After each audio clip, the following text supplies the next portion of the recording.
Hi, in this video, we're going to answer the question how to get in the right mindset before a game.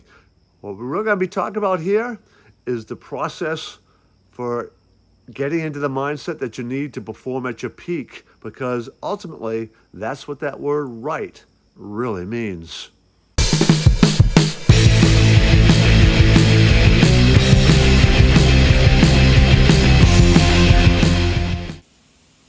First part of the video, we're going to kind of unpack that term right. Exactly what do we mean by right in the context of this mindset before a game.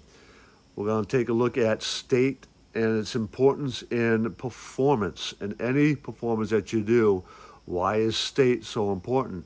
We'll look at how mindset and state are related, how they're connected, and why we need to kind of delve into that and look at that. We're going to look at strategies you can utilize to access that ideal state or that important state. And of course, we're going to look at a real life example of somebody who manages that really well. So, what do we really mean by the word right? I'm going to make this assumption here, even though assuming can be a dangerous thing to do. But the assumption or the presupposition kind of behind that question is that the person is really asking, what is the mindset that's going to get me into the right state to perform at my best most consistently, right? So, what's my mindset that's really going to help me manage my state, right? That's ultimately what they mean by right, is that there is this idea that I need to be able to perform at my peak, and that requires some sort of mind conditioning. And what is that, and how do I get there? That's ultimately the question behind this idea of the right mindset for a game. So, state management, let's talk about that, because the state that you need to perform in sports can be slightly different depending on the sport. For example, if you're in a combat sport, that state is probably different than something like diving or gymnastics. There's probably some subtleties that are different between a combat sport and some of these other sports. If it's an individual sport versus a team sport, there's also going to be probably some subtle differences.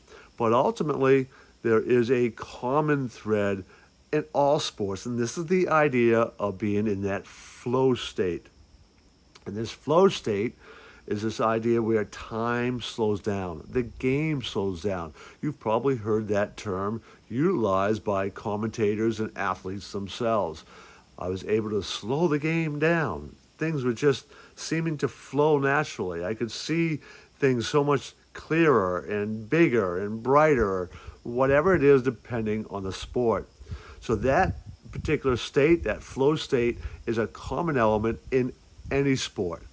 Now, the amount of energy you need to perform a sport could be different. So that energy relationship to a state can be slightly different. Powerlifting, right? There's probably a different energy level than you might need for some other sports. So let's talk about the mindset then behind this state management. One is understanding what those essential beliefs are that you need to be able to get into that state or really entail a state. So, baseball hitter, they have essential beliefs around what they need to be in terms of state management. Same with a defensive lineman, an offensive lineman, a basketball player, an Olympic diver, a sprinter, any of them. There are some essential beliefs associated with that sport. Again, there's some general ones that you can adopt for any sport, and then there are some that would be sport specific that we need to look at and put in. And a lot of this, again, is related to those state management beliefs and the energy that you need to perform that particular sport. So what are those beliefs that we need to adopt for your specific sport? That's going to help you manage your state. Then, of course, there's the physiology behind the state management and the repetition behind it, right? So anchoring is a enormously important tool for anybody who's going to perform in any capacity. An anchor is simply a stimulated response that's going to link that state you need to be in with any applied anchor that you have. It could be a visual, auditory, kinesthetic, right? So you will see athletes all the time, regularly, do certain gestures, physical gestures, right? We're seeing this more and more in professional baseball. After a big hit, they'll do some sort of celebratory gesture towards their dugout and the fans. That is an anchor. It helps anchor in that state you're feeling right then for just achieving that result to that gesture.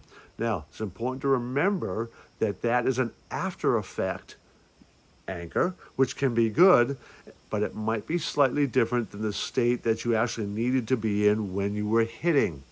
All right? So that's something to pay attention to when you're creating these anchors to help manage that state.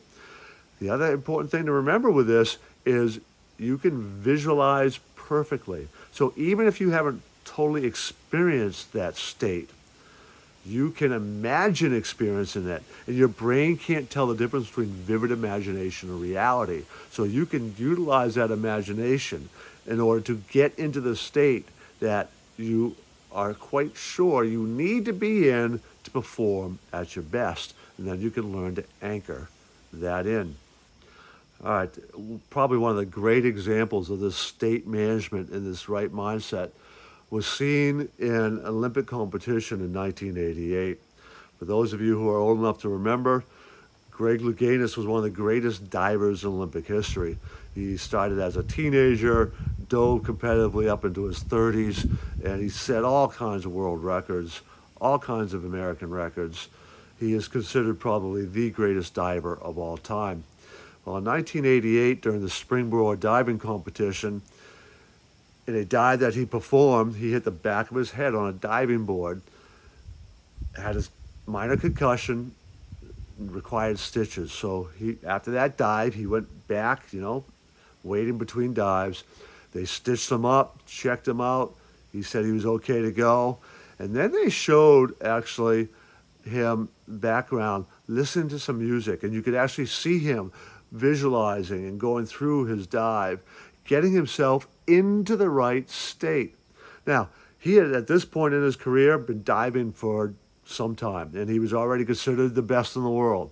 So he already had these beliefs that were kind of locked in. Now it's really about state management. So just 30 minutes earlier, 20 minutes earlier, he waxed the back of his head on a diving board. I don't care who you are, there is going to be some fear lurking in the background that if he wasn't managing his state properly, is going to pop up. Well, what's he doing his next dive? Near perfect tens across the board. He ended up winning the Olympic gold medal and setting a record for the largest differential between first and second place. Greg Louganis is an incredible example of being able to manage your state by having that right mindset to get ready for any sort of competition.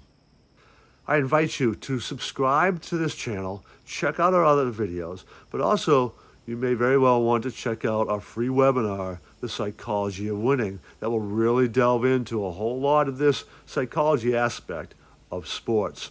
Once again, that's The Psychology of Winning, and the link will be in the description for this video.